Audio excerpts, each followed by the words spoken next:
I believed I had married the love of my life, but everything changed when his father passed away. He transformed into a different person. And by different, I mean he began cheating on me. However, the situation took a much darker turn when he discovered the inheritance that came with his father's passing. He wasn't pleased with the conditions, and I wasn't willing to give in to his demands. My husband spiraled out of control after his father's death, and I couldn't tell if it was due to grief or sheer defiance. It made me wonder if I had unwittingly married a complete psycho. For some background, I had met my husband at a charity event for work. We struck up a conversation and exchanged numbers, though we didn't start talking seriously until a few months later. He appeared charming and sincere, showing particular interest in my worldview, especially since he had grown up in a staunchly religious household while I held no religious beliefs. I was concerned that this might pose a problem, but he always reassured me that it wouldn't. He even joked about his family's disapproval of him dating someone non-religious. Looking back, I wonder if this was his sole reason for dating me, given what I know now. After a year of seeing each other, he decided it was time for me to meet his family.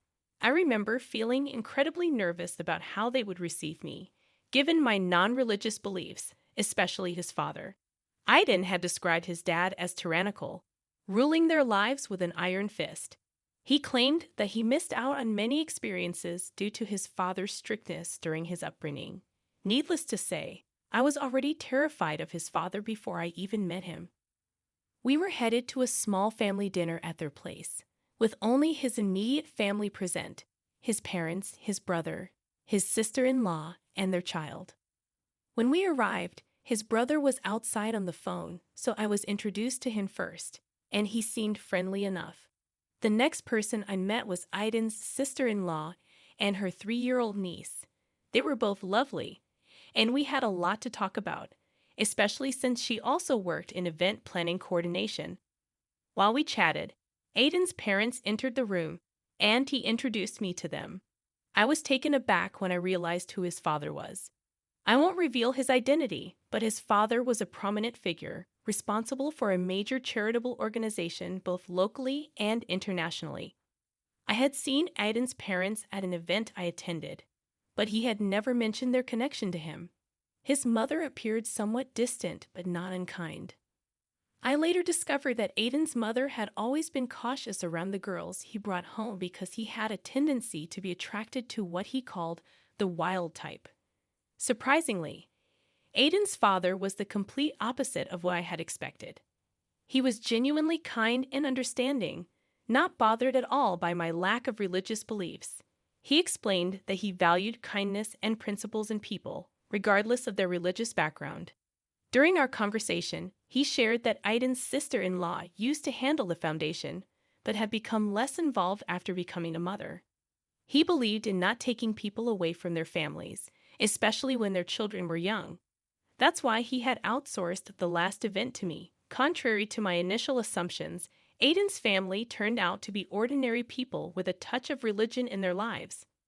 Aiden downplayed his father's acceptance, suggesting that his dad probably assumed it was just another phase during his college years.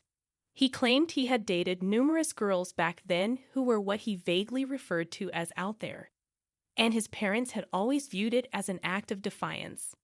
According to Aiden, he had become more serious about me, taking a break from dating to focus on personal growth.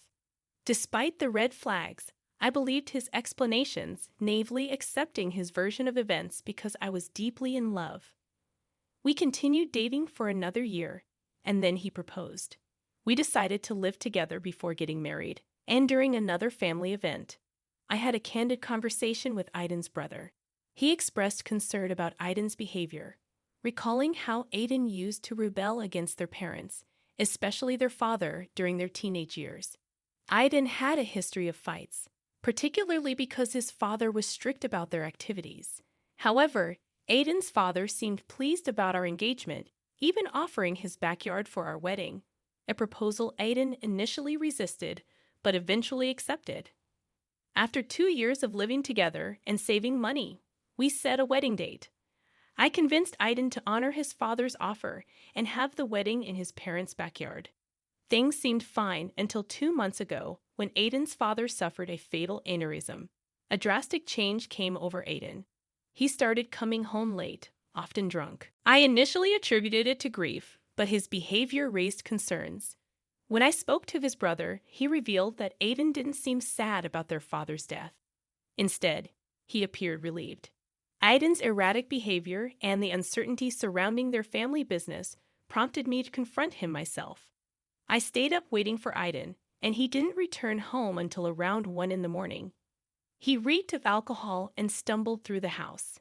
Despite knowing it was futile to reason with him in his intoxicated state, I insisted we needed to talk. I emphasized that he shouldn't be driving while drunk, as it could lead to harming himself or someone else. He dismissed my concern, telling me to mind my own business, ending the conversation abruptly. There was no point in discussing anything with him while he was drunk, so I decided to go to bed. The following morning, I woke up to find him vomiting in the bathroom. Seeing he had sobered up slightly, I gave him aspirin and some dry crackers. I questioned his irresponsible behavior, to which he replied that now that his father was no longer controlling him, he felt free to do as he pleased. I pointed out the dangers of drunk driving and his late-night antics, mentioning his brother's worries about him. Aiden grew angry, criticizing his brother and father, claiming they were obsessed with appearances and cared little about his happiness. He felt they were constantly trying to involve him in a lifestyle he had no interest in and judged him whenever he deviated from their expectations. It was in this moment that I realized Aiden's perceptions of his family might be distorted. While I understood he might carry some residual trauma from his sheltered childhood, it seemed as though he sought to provoke his father and make his family miserable as a form of retaliation. However, his attempts only resulted in his own misery, as they didn't take the bait. Despite my non-religious beliefs, Aiden's family had always been warm and accepting, never imposing their faith or lifestyle on me. His father even invited me to church once, emphasizing there was no pressure for me to attend. Perhaps I had only seen the best side of Aiden's father. I couldn't be certain of what he was like when Aiden was younger. Regardless, it was evident that Aiden needed to mature and move past his grievances to find his own path in life. I confronted him directly, asking if his unhappiness extended to our marriage. He admitted he wasn't happy.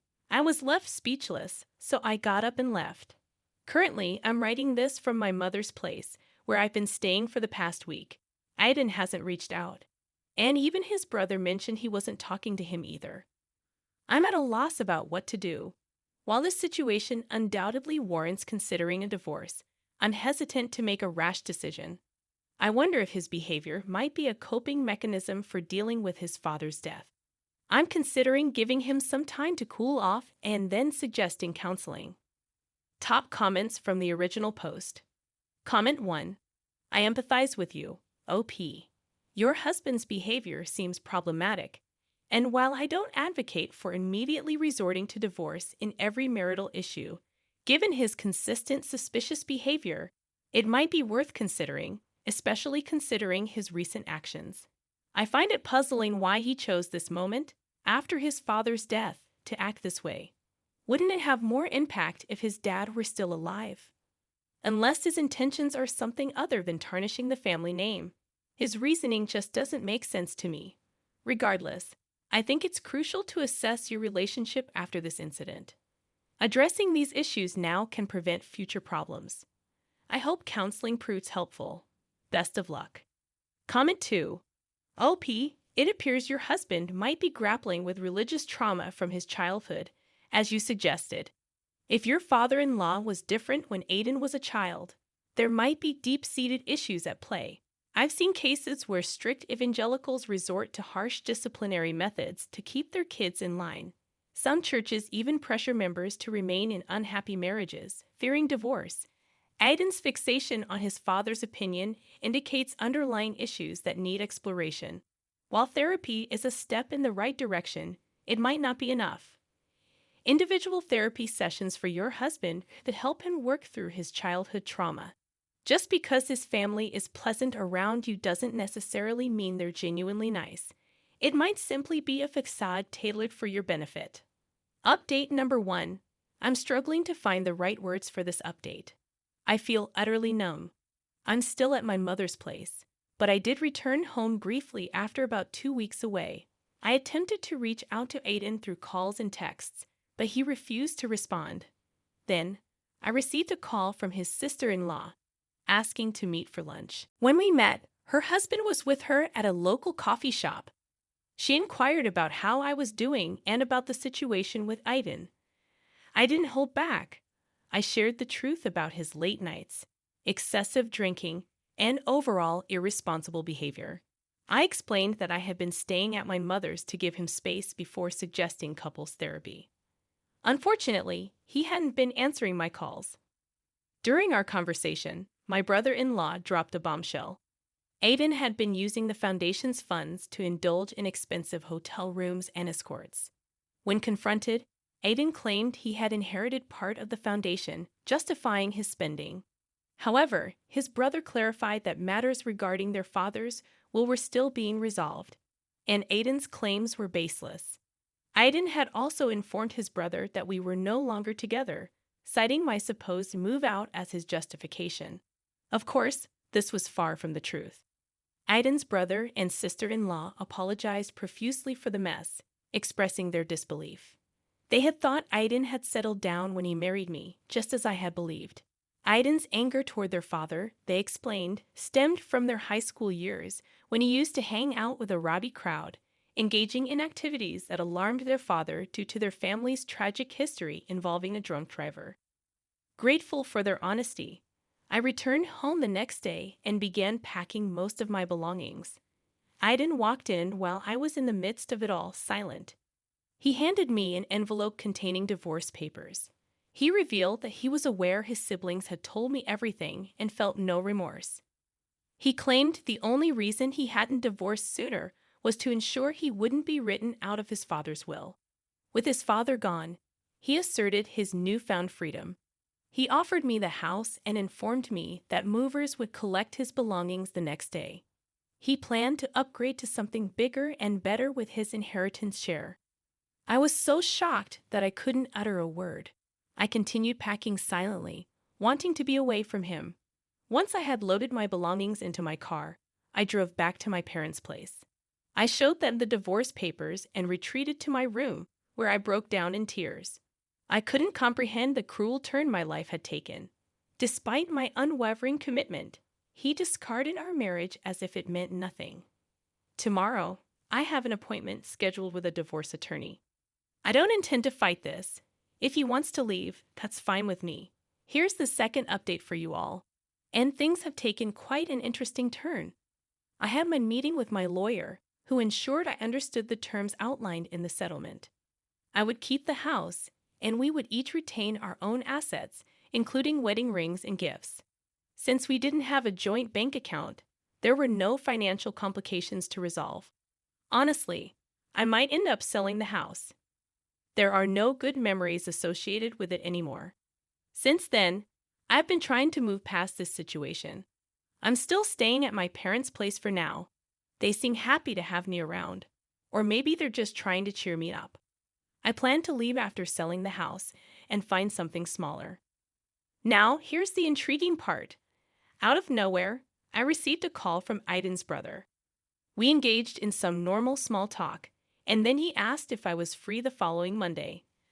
I was, so he insisted I join them for a meeting with their dad's lawyer to finalize his estate matters.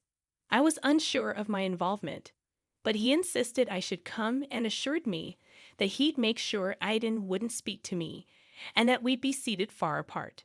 Reluctantly, I agreed. On Monday morning, I arrived at the lawyer's office.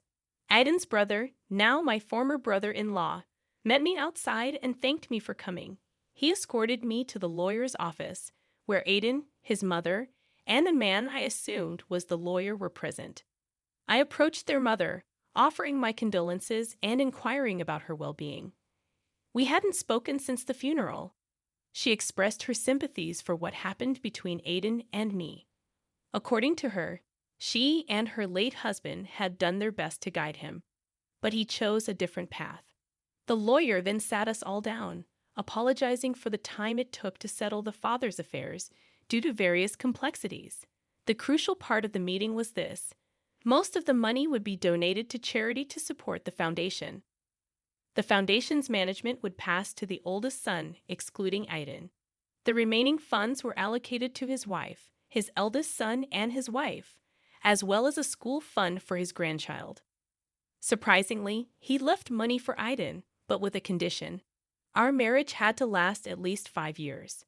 Additionally, if we had a child, a school fund would be established for them. Notably, he left money for me without any attached conditions. This wasn't a small sum. We were talking millions. The lawyer's face when his father expressed concern that Aiden might squander the money on inappropriate indulgences like escorts and alcohol. At the end of the meeting, the lawyer informed us that he would schedule individual signing sessions for the paperwork and addressed any questions or concerns we had. As soon as we were dismissed, I swiftly left, noticing Aiden's gaze following me from across the room, as if he wanted to talk. I left before he could approach me. As I write this the next morning, Aiden has been bombarding my phone with calls and messages. Despite his efforts, I want absolutely nothing to do with him after all he put me through. Update number 3. Aiden's behavior has become increasingly erratic in his search for me. After failing to reach me through my phone, he attempted to contact his brother to inquire about my whereabouts. However, I hadn't seen any of them since our meeting with the lawyer. Aiden's brother warned me to lay low for a while since Aiden was frantically searching for me. True to his words, Aiden showed up at my parents' house one day looking for me. Fortunately, I wasn't there. My dad informed him that I was out of town for an event and uncertain about my return date. Aiden left a message, urging me to call him, insisting that we needed to talk. I had no desire to engage with him further, but his persistent attempts to reach me pressured me into making the call to put an end to his relentless pursuit. I decided to call him when I knew I had ample time and emotional strength to handle the conversation. I didn't want him to believe he still held any power over me. I called around 6 o'clock in the evening, assuming he would be at home. He answered eagerly, expressing happiness at hearing from me and inquiring about my well-being. He spoke as if he hadn't cast aside our marriage without a second thought. He started by apologizing for his selfishness during the divorce and acknowledged the pain he caused me. He admitted he should have respected the commitment we made, even if he wasn't as content as he hoped to be. I let him speak, then sighed and calmly stated that I had moved on from our marriage, focusing on other aspects of my life. I then confronted him, asking for the real reason he was checking up on me. He swore it was merely to reconnect, how I was doing, and if we could have more conversations in the future. I responded with a straightforward no, and made it clear that if he only called to check on my well-being, there was nothing else to discuss. He urged me to wait, and then finally, the truth emerged. Aiden admitted that filing for divorce had been a mistake. He confessed that he had been naive and driven by his resentment towards his father, and that he didn't mean the hurtful things he had said to me. He expressed a desire to work things out and suggested going to counseling, but I reminded him that my attorney had already filed the paperwork. The divorce was finalized, and our marriage was over, just as he had wanted. I pointed out that he was the one who initiated the process and followed through with it, and I had given him the freedom he sought. I ended the call and haven't spoken to him since, nor do I wish to engage with him further. I hope he learns a lesson from this, but I won't be used to help him gain financial advantages. Update number 4. It's been a while since my last update, as I've been busy with various life events. Business has been thriving, and I'm currently writing this in between engagements. First, I had a meeting with my lawyer to sign the divorce paperwork. I had the option to choose between receiving a lump sum of money or monthly payments, and I opted for the monthly payments. I also found a home that I like and am awaiting the bank's decision. Additionally, I recently had a meeting with Aiden's brother and sister, the first time we've met since the lawyer's appointment. We discussed a charity event that the foundation is hosting in memory of their father, and I'm assisting with the planning. As a part of the event, I've been scouting various venues. During our conversation, I received an update on Aiden. He had falsely accused me of taking the house from him in the divorce. However, they already knew this wasn't true because divorce filings are public and can be accessed by anyone. When they asked him why he was lying, he expressed frustration and stated that I should have given him the house back, given that I had received a substantial sum of money from his father. I clarified that if he wanted the house back, it was available on the market, and he could purchase it. They also mentioned that he was living in an apartment near his workplace, and he inquired about how I was doing through his brother. If he could get more involved in the foundation to earn some extra money, but his brother shut down that idea. He made it clear that there was no way Aiden would be put on the payroll, especially after the stunt he pulled with the foundation funds. And that's the extent of the drama up until now. I'm sincerely hoping this marks the end of it, as I am determined to move past Aiden and all the chaos he brought into my life. I refuse to let him waste another moment of my time. Top comments from the updates. Comment number 1. Well done, OP, for not falling into his trap. As much as divorce is painful, it's sometimes akin to removing a tumor. This guy was toxic for you and merely used you to fulfill his sick revenge fantasy against his father. It seems like his dad was aware of his son's questionable character and ensured he received something for his pain. He appeared to consider you a part of his family. Kudos to your brother-in-law for supporting you. Many men stay silent when their friends and family members behave atrociously. I'm relieved he's not one of them. Additionally, don't let your ex manipulate or pressure you into having a child together. He'll likely continue bothering you. So don't give in, OP. Comment number 2. I somewhat agree with your ex, OP. Perhaps you could have at least given him the house back. I understand the divorce was finalized, and the paperwork was in order, and I comprehend the pain he caused you. However, it feels petty to deny him a place to live. I'm certain your lawyers could have navigated the bureaucratic hurdles and transferred the house to his name. Also, your father-in-law is just as petty. Why did only your husband have conditions on his inheritance? If he wanted to squander it irresponsibly, that should have been his choice. Forcing someone to stay married for 5 years just to obtain the money feels distasteful. All right, let's have a discussion about this. I'm curious about your thoughts, especially concerning the last comment. This specific comment stirred up quite a reaction in the original post. Almost everyone disagreed with the commenter. The majority could see that OP's ex got what he deserved, but this person's perspective was entirely different. What are your thoughts on this comment? Feel free to share your opinions down below in the comments section. If you're new to the channel, welcome. Thank you for joining me today. My name is Mr. Reddit, and I narrate stories daily. Don't forget to hit that subscribe button if you'd like to support the channel. And if you enjoyed the video, give it a thumbs up. I'll be back tomorrow. Remember, kindness is always